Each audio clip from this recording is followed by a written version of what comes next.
Jesus Christ, who's this band of depraved wandering ghouls from the Fallout franchise?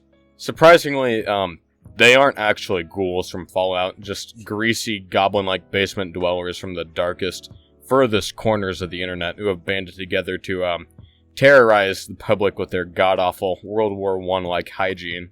So we got a nice in-process balding head here. These two look like they don't even want to be here. Very cute unwashed shirt, and this one seems too scared to even hold the gun. For some of you, this image invokes enough rage for you to just rip off the fucking door of your neighbor's Prius and throw it into the goddamn stratosphere. But a majority of the people have no actual clue who these crusty crusaders are, so allow me to enlighten you. This is Atomwaffen Division, or the National Socialist Order, an alt-right white supremacist group which aims to, quote-unquote, overthrow the federal government of the United States of America and, quote-unquote, establish a white ethno-state under the principles of Nazism. While they reject the designation as an alt-right group, their official list of ideologies, if you really want to stretch that term that far, is just absolutely fucking insane and delusional to say the very least. Yeah, your eyes aren't deceiving you. It includes such practical and well-performing ideologies as esoteric Nazism, which I can only describe as Hitler and Himmler in the Fuhrer bunker tripping on LSD and paint thinner, and yeah, you heard that right. Fucking Satanism. Somehow this band of neckbeards and social rejects has garnered enough clout to be listed as a hate group by the Southern Poverty Law Center and the Anti-Defamation League, branded as a terrorist group in the United Kingdom on February 24th, 2020, Canada on February 3rd, 2021, and Australia on March 22nd, 2021, and at one point in time it was nearly designated as a foreign terrorist organization by the United States Department of State. What a weird mouthful. While the group is relatively small with like an only estimated 80 members stateside and 50 to 70 in the Baltic states, 50-ish in Germany, 40-something in Italy, and a handful in Britain and the Commonwealth nations, they supplement their numbers with a moderate amount of initiates, but the shit these guys have just gotten up to is absolutely fucking ridiculous, so I'm gonna list off a few things and let you pick out what you really want to make fun of them for the most. So first off, and obviously, you know, the starting point for any edgy band of losers is burning copies of the United States Constitution and flag, advocating for the attacks of Jews, homosexuals, racial and ethnic minorities, plotting mass murder and other terrorist attacks, infiltrating the United States Armed Forces, such as a U.S. Navy officer recruiting multiple people into Atomwaffen, and a separate incident where Atomwaffen negotiated with 4 U.S. Marines to traffic guns for them, and plotting to destroy infrastructure such as public water systems, power grids, and fucking nuclear reactors. Let me just say that again if you didn't hear that right. Nuclear reactors. And plotting to, this is just the most fucking far-fetched one, somehow destroy a hospital treating COVID-19 victims with a car bomb, then proceeding to die in a shootout with federal law enforcement. I mean, I gotta appreciate these guys for being realistic. At least they know that someone with, like, an actual life who has touched a boob at least once will bring their miserable existence to its end, but what a bunch of pessimists. Like, they purposely want to die by these people. As for their means of accomplishing this goofy nonsense, they source their revenue from arms trafficking, robbery and petty theft, money laundering, and clandestine chemistry, which is a fancy way for saying they make meth in their basement.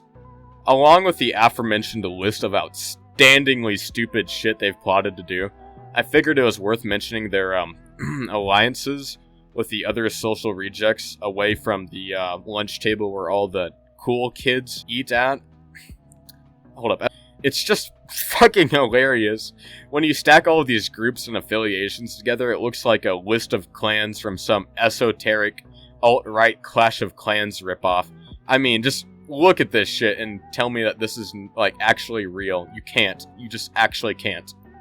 However, as much as I've been mocking them and making them seem like a bunch of complete delusional idiots, which they are, I should, let you know in case you didn't pick it up before, which would be, concerning to say the least, that these people are genuine human fucking garbage and should be treated accordingly.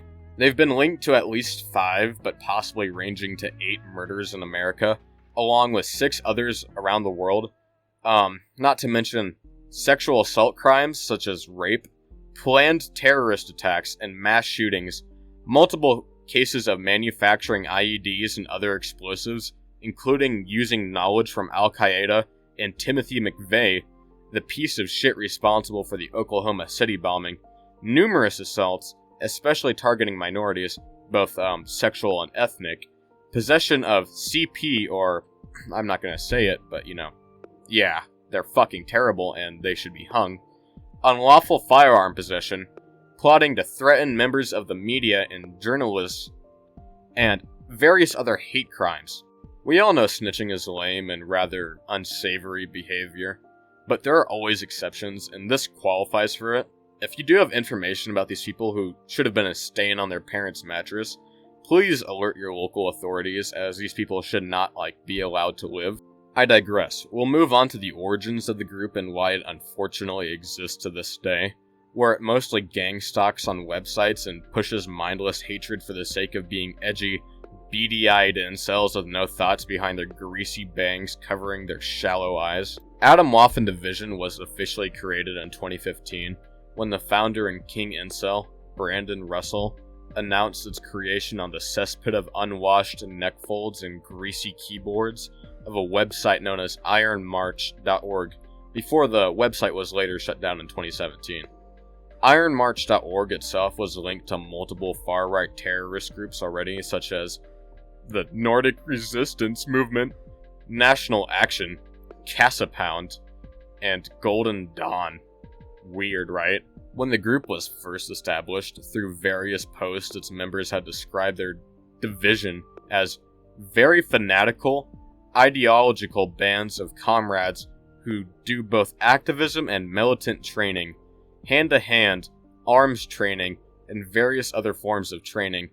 As for activism, we spread awareness in the real world through unconventional means. Unconventional in the manner, I guess, that they're fucking fist-fighting their crusty anime body pillows, probably knocking some of that shit off. I mean, I imagine it shatters like glass. It's bad. No way it isn't. You can notice their tone is really sly, almost as if they're, dodging the obvious fucking fact that they're plotting malicious actions. But it's safe to say that a vast majority of these people within AWD confine themselves to the internet because they're afraid of direct confrontation when not behind a screen. Atomwaffen's American branch, being its parent chapter, is headquartered in Texas, and most of its activity being centered within the South, East Coast, and Southern Midwest. The group mostly consists of younger individuals, with its fair share of middle-aged men as well. When it comes to recruitment, they stick to websites and applications like Discord, 4chan, and underground alt-right websites. When they're feeling bold, though, they post their propaganda mainly in universities to promote their group and ideologies to alienated young Caucasian males, which is their main and target demographic.